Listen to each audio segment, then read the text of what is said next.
സർക്കാർ വർദ്ധിപ്പിച്ച രാസവള വില പിൻവലിക്കുക എന്ന ആവശ്യമുന്നയിച്ച് കേരള കർഷക സംഘം Paravur area committee Paravur head post ഓഫീസിലേക്ക് മാർച്ച് നടത്തി. This news brought to you by ആണിഹാരി. എത്ര പഴകിയ ആണിരോഗവും നിശേഷം മാറ്റി സുഖപ്പെടുത്തുന്നു. നടക്കൂ, സുഖമായി നടക്കൂ.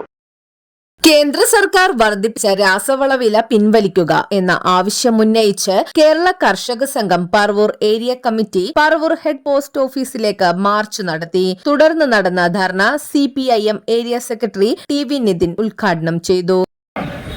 പുതിയ കാർഷിക നിയമങ്ങൾ അറബിക്കടലിൽ നിന്നുള്ള മുദ്രാവാക്യം ഉയർത്തിക്കൊണ്ട് കർഷകരെ തീറുകൊടുക്കാൻ വിറ്റുതുളയ്ക്കാൻ ഞങ്ങൾ അനുവദിക്കില്ല എന്ന് പറയുന്ന സമരം, ആ കർഷക സമരത്തെ അവസാനം കസേര തെറിക്കുമെന്നായപ്പോൾ ഒത്തുതീർപ്പുകൾക്ക് കേന്ദ്ര സർക്കാർ തയ്യാറാവുകയും ആ തയ്യാറാക്കിയ ഒത്തുതീർപ്പുകൾ അനുസരിക്കാതിരിക്കുകയും ചെയ്യുന്ന ഗതികേടുണ്ട്.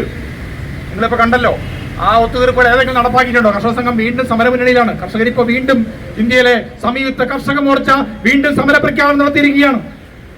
ഭക്ഷ്യ ഉൽപ്പന്നങ്ങൾക്ക് ഭക്ഷ്യധാന്യങ്ങൾ ഉൽപ്പാദിപ്പിച്ചാൽ അത് ഹൈ റിസ്ക് ആണ്. നമ്മളെല്ലാവരും നിലനിർത്തുന്നവരാണ്. കോർപ്പറേറ്റുകൾക്ക് ഉണ്ടായ നഷ്ടത്തിന് കോടികൾ വാരിക്കോരി കൊടുക്കുകയാണല്ലോ. കഴിഞ്ഞ 10 വർഷത്തിനിടയിൽ ഈ മോഡി സർക്കാർ കൊടുത്തിട്ടുള്ള കോർപ്പറേറ്റ് സബ്സിഡി ഒന്ന് നോക്കൂ, കോടിക്കണക്കിന് രൂപ. പക്ഷെ കർഷകർക്ക് എന്ത് കൊടുത്തു?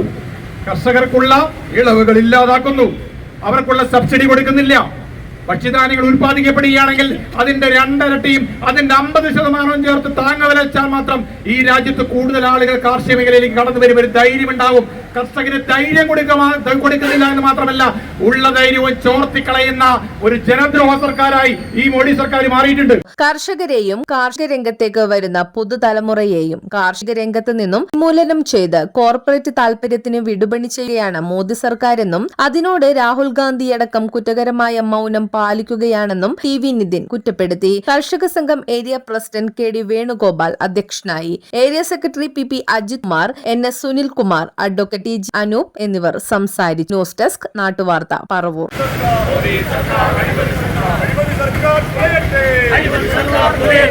ഇൻക്ലാബ് സിന്ദാബാദ്.